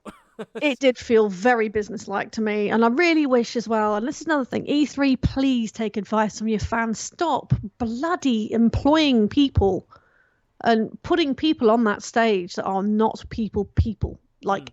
Can't deal with people, or aren't very good at being on stage and vocalizing themselves, because it just looks cringy and sounds cringy, and it puts me off actually, and it stops me watching it.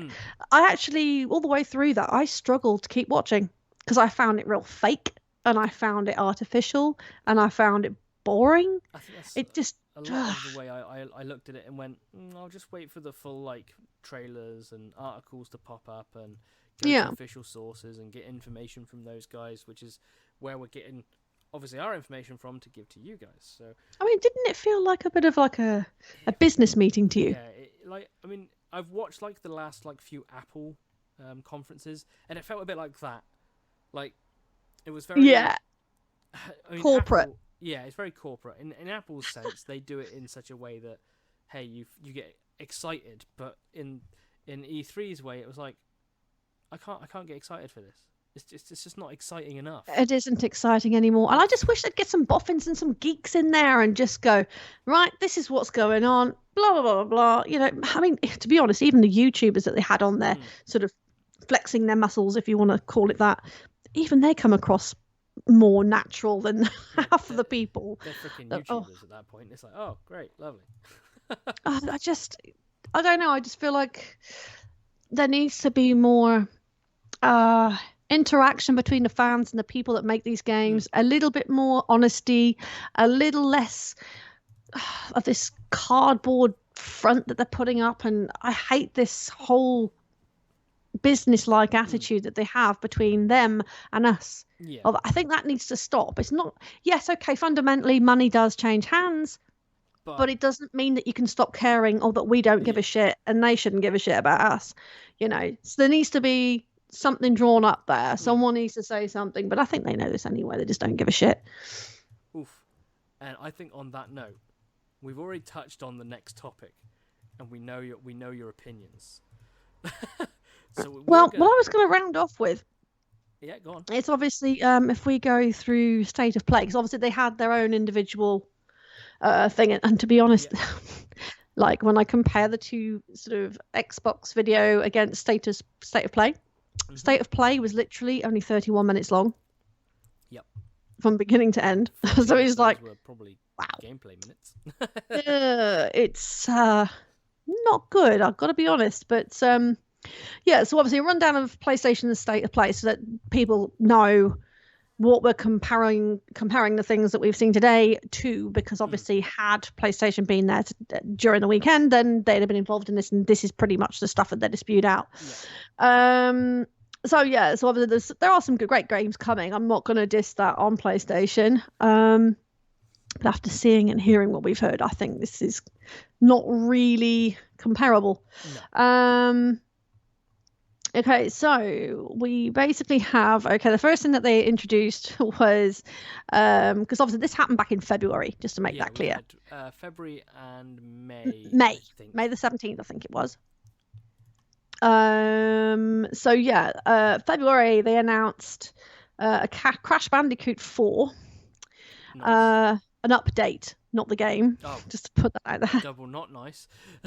So it's like, okay, not that I'm knocking Crash Bandicoot because I like it, but you know, and I've got the Crash Team Racing game as well. That's, oh my god, that's hard.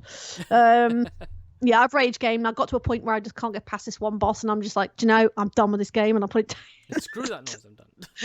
Oh my god, it is the most rage-inducing. Seriously, I mean, Dark Souls ain't got nothing on that, I tell you. Which we'll find out, by the way, by tomorrow. So we have Crash Bandicoot in this update, and then they announced Returnal on PlayStation 5, which obviously is PlayStation 5 exclusive at that point in time, which actually has gone down quite well from what I can gather, and people seem pretty happy with it, but there were some tweaks that they made to it. To be fair to the producers that made it and the devs that created it, they did make some changes that people asked for. I think it was something to do with save points or something like that, and people were complaining that they were losing some save data or something like that, and they felt that it needed it, even if I don't know, something to do with save data, I think. Something along them lines. They have been listening to what the fans want changed, and they've been doing it, so that's cool. That's a moment where cool, I like that. I like the fact that they're actually listening to people. That's cool. And then there's Knockout City, which is a multiplayer battleground style game where you throw balls at each other, basically like dodgeball.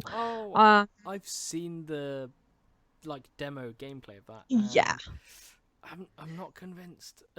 Again, I feel like it's going to be one of these fad things. I find, and again, nothing against people who like these kinds of games, but it's always the same sort of person that play it generally, because I've actually played this game. I can see the addictiveness. I get that. It's colourful. It's reasonably fast-paced. It's cheerful.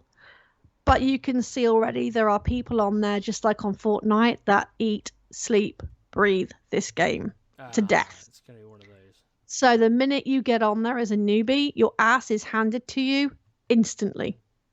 So for me, that's pointless. Yeah.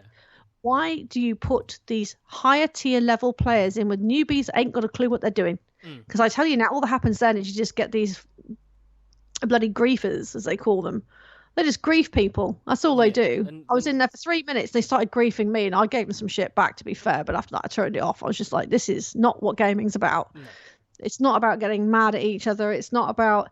It shouldn't be like that. What they should be doing is aiding people. If they need to be taught something, learn them. I don't know, just anything. But these people that are at that level should not be playing with newbies. And this is going to be, I think, more of, how can I put it, a mid-teenager to perhaps a little bit younger to me. I can't see how this is going to be. This is a niche, again, a bit like Fortnite, although Fortnite, you know what I mean, has grown over the years, and it's one of the most played games there is in the world, I think, at this point. But it's yeah, again, it's that niche in the market. Kids love it. Kids wear the t-shirts. I can see it being a bit like that for a while, but I can't see it taking off either. So it's a bit meh. It's good, but it's not good. We'll see how it plays out, I guess. It might be one of those ones that's crap, so... Yeah, I can't see it sort of being anything major, I've got to be honest. What else did we get? And obviously in that game as well, I do feel like it'll end up being microtransaction as well, just to make that clear, because I know that you also have to play for that game. I honestly thought it was going to be free to play. It isn't. It's going to cost. I've played the demo, but it's going to cost $13.99, I think it is. Oh wow, shit! And then you've got microtransactions in there as well. And believe you me, I wouldn't pay £13 for that. I've got to be honest. Okay, so then we've got. Oh, but this game actually looks unique. Again, this is something that both myself and my partner want. Sifu, which is, or Shifu, which is Chinese apparently. Shifu is actually the word for teacher or sensei in Chinese. It's an indie fighter game. Right. Yeah, so basically it's, again, a specific kind of style. Again, if you look it up, anybody wants to look it up, it's just pretty. It's nice. It's action-packed, I suppose you want to call it that. It's just kung fu for the most part, and Chinese martial arts and stuff, you know. I presume there's a story in there somewhere, from what I can gather, but, you know. Yeah, but as they say, like I say, obviously, yeah. So Shifu is Chinese for teacher or sensei. You know, you get to learn something every day. Worthwhile getting up this morning, people. What else have they got? I did briefly look into it, but they've got Solar as well, which is a 3D platformer, which again has a really unique art style. That will be available on the PlayStation 4 and 5. Nice. Shifu is also going to be on the PlayStation 4 and 5 as well. That's coming out this year, I do believe. Oh, right. Another game, of course, I think everybody at this point has heard this to death. And my God, I am so sick of hearing the theme tune that it's gone through one ear, out through the other, and I really don't care if it comes back through again. Oh my God, basically Five Nights at Freddy's. Oh yay, another game. Kids love it. At the end of the day, I don't think it's really supposed to be for children necessarily, it's but not a kids game. But it does seem to be aimed at children, which is really bizarre. The lore is very. It's just weird. I have no idea. It's not for me personally, but either way, it is available on the PlayStation 4 and 5, and will be available in 2021. So it is going to be released this year. I just don't know when. Oh, nice. Also announced Oddworld Soulstorm, which was released on April the 6th. Oh.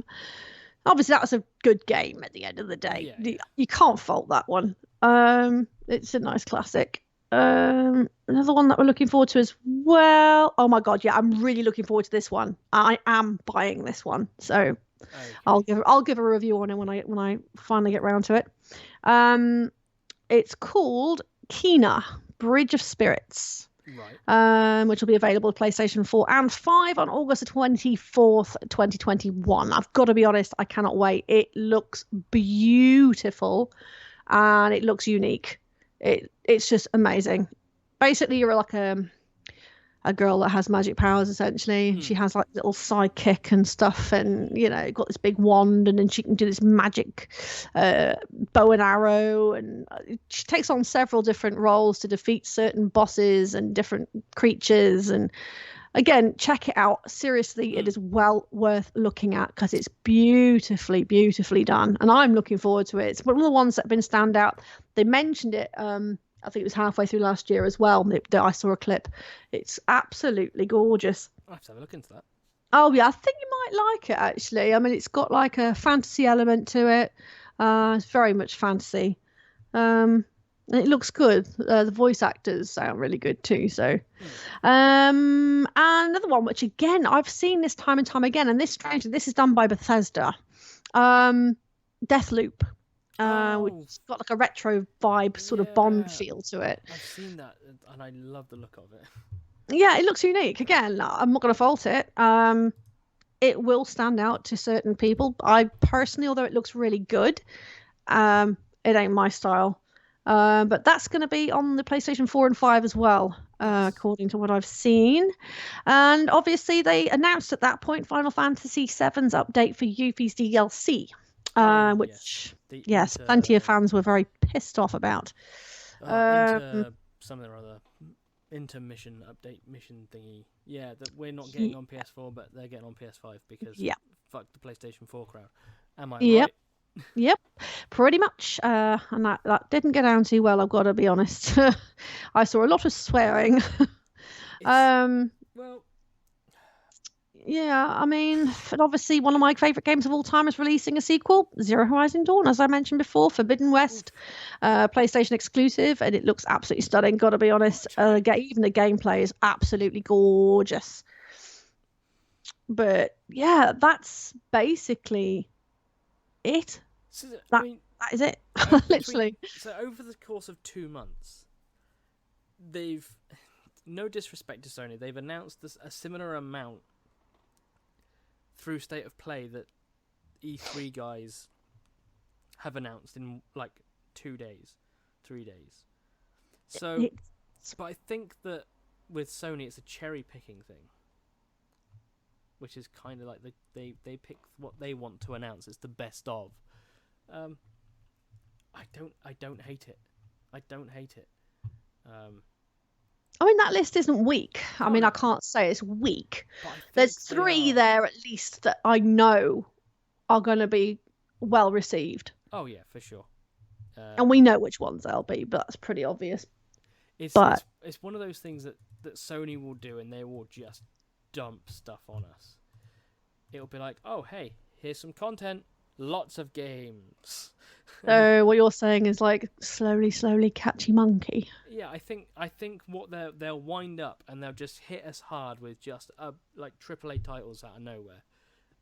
God, I hope you're right. I really hope you're right, because after that plus Game Pass, sorry, I really concerned over it. They clearly aren't concerned because the response from them, there isn't any.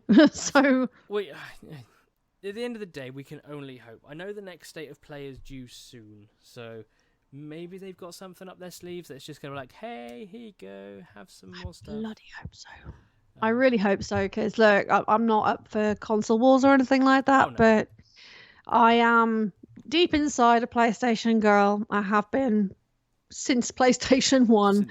So yeah, and I find it very hard, and I've got to be honest, I've got short, fat little fingers, so I've got stubby hands. So for me, Xbox was a little bit blokish for me. It was just a bit big and robust, and the original control controllers pad. for the Xbox were the worst because they were They were designed for beastly. basketball players.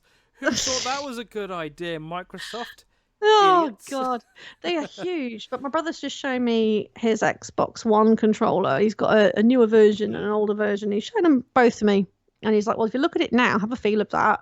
It ain't like the old ones. No, They're a lot smaller." they have shrunk the controller size right down. They did it actually in the original Xbox phase, and then they made them slightly bigger again for 360. And the size has not changed massively since the 360 days. The Pro controllers, or the Elite controller, form factor wise, is slightly bigger. Yeah. But they do fit in the hand well. So I think they've made the controllers, especially for Microsoft and Xbox, they've made the controllers grow with its audience. Obviously now their audience being adults, they've gone, well, we need a slightly bigger controller to fit a slightly bigger hand, but not too big that, your 8-year-old couldn't pick up the controller and play Fortnite.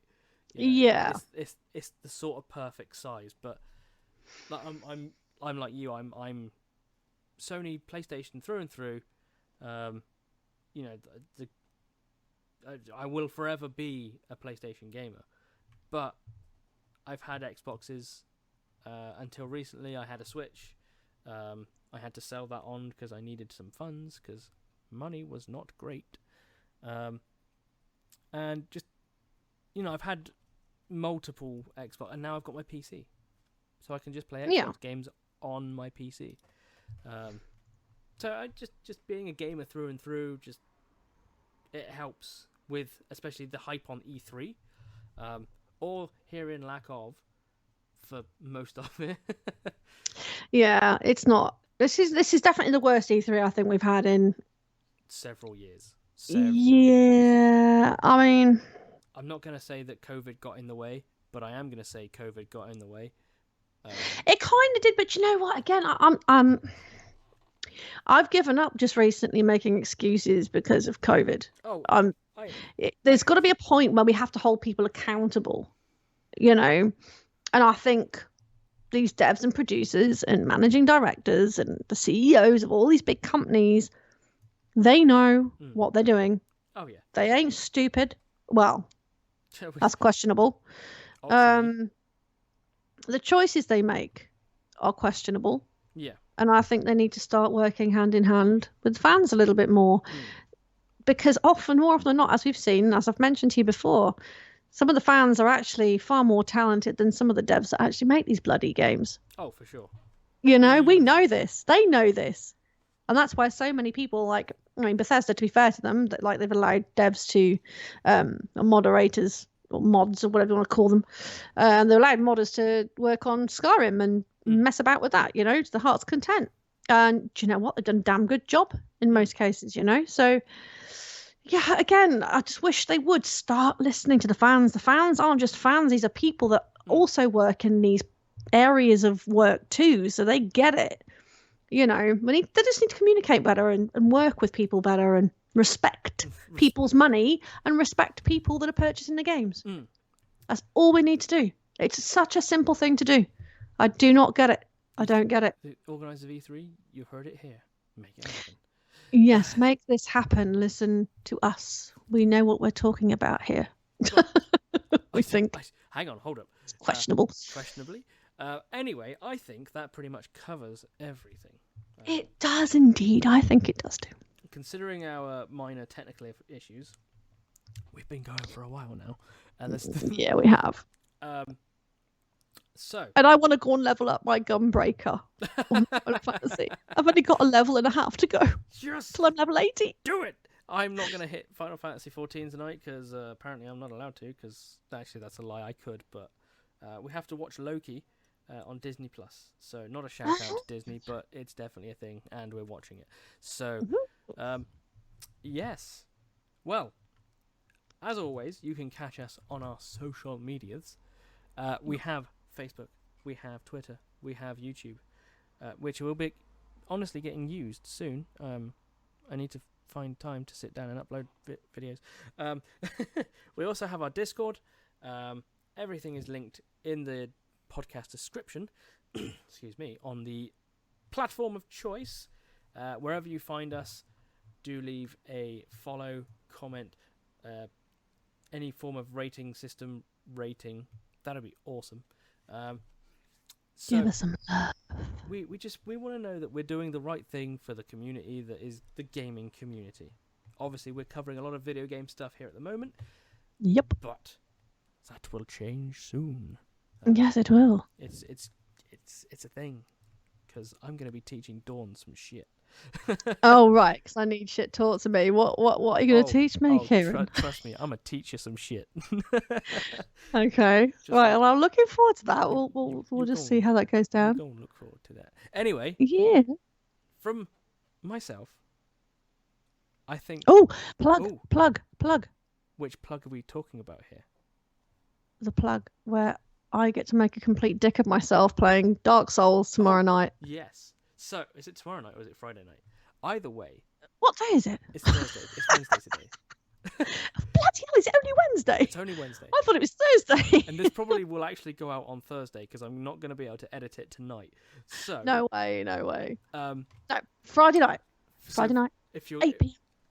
It'll be not tomorrow night, but the tomorrow after the tomorrow. So anyway, it's going to be Friday. Friday night. Plug it. Friday night on Twitch at 8 p.m. You'll get to see me make a complete dick of myself on Dark Souls. Bearing in mind I have only ever played Dark Souls 3-4 times the most, and I've never usually played more than 10 to 15, maybe 20 minutes at a push. Oh, so because I keep getting to the same place and I'm getting wrecked basically each and every time, and I make the same mistake over and over again. So who knows, one of you might be able to get me some advice whilst I'm online. Check in, see where I'm going wrong.